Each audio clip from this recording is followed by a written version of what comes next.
50 oy davomida beriladi.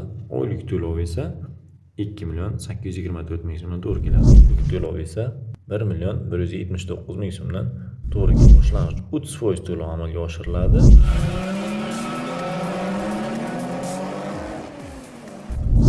Assalomu alaykum hurmatli kuzatuvchilar. UzAuto Motors va Asaka Bank tomonidan eksklyuziv taklif taqdim etildi. Endi siz Onyx va Tracker avtomobillarini foizsiz muddatli to'lov asosida 36 oydan 60 oygacha bo'lgan muddatda xarid qilish imkoniyatiga egasiz.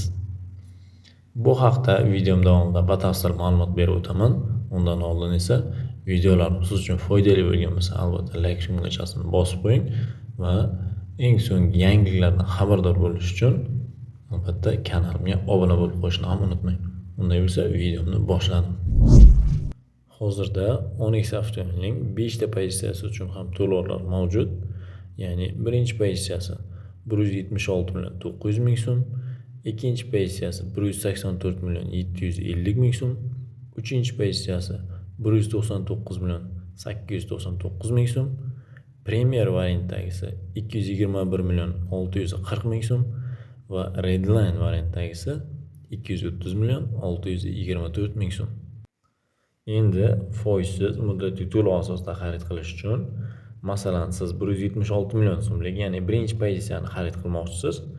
Bunda oldindan, ya'ni boshlang'ich 30% to'lov amalga oshiriladi, 53 million so'm to'lov.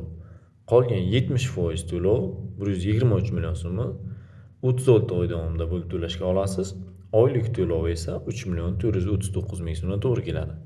Agar boshlang'ich 40% to'lovni amalga oshirilsa, ya'ni 70 million so'm to'lov, qolgan 60%, 106 million so'm to'lov sizga 44 oy davomida bo'lib to'lashga beriladi. Oylik to'lov esa 2.412.000 so'mdan to'g'ri keladi. Agar boshlang'ich 50% to'lov amalga oshirilsa, 88 million so'm to'lov. Qolgan 50%, qolgan 88 million so'm 55 oy davomida xarid qilinadi. Oylik to'lov esa 1.608.000 so'mdan to'g'ri keladi. Agar boshlang'ich 60% to'lov amalga oshirilsa, ya'ni 106 million so'm, qolgan 40%, 70 million so'm to'lov sizga 60 oy davomida beriladi. Oylik to'lov esa 1.179.000 so'mdan to'g'ri keladi. Endi Tracker avtomobiliga kelsak, hozirda Tracker avtomobili uchun 4 ta pozitsiyasiga to'lovlar mavjud. Ya'ni birinchi pozitsiyasi 220.951.000 so'm, ikkinchi pozitsiyasi 244.108.000 so'm, uchinchi pozitsiya, ya'ni Premier variantdagisi 272.656.000 so'm va Redline variantdagisi 282.474.000 so'm. Bu avtomobilni foizsiz muddatli to'lov asosida xarid qilish uchun, masalan, Redline variantdagisini xarid qilmoqchisiz, ya'ni 282 million so'mlik pozitsiyani. Bunda boshlang'ich 30% to'lov amalga oshiriladi, ya'ni 84 million so'm to'lov. Qolgan 70% to'lovi 197 million so'm 30 oy davomida beriladi. Oylik to'lov esa 6.591.000 so'mdan to'g'ri keladi. Agar boshlang'ich 40% to'lov amalga oshirilsa, ya'ni 112 million so'm to'lov, qolgan 60%, 169 million so'm to'lov 40 oy davomida beriladi. Oylik to'lov esa 4.237.000 so'mdan to'g'ri keladi.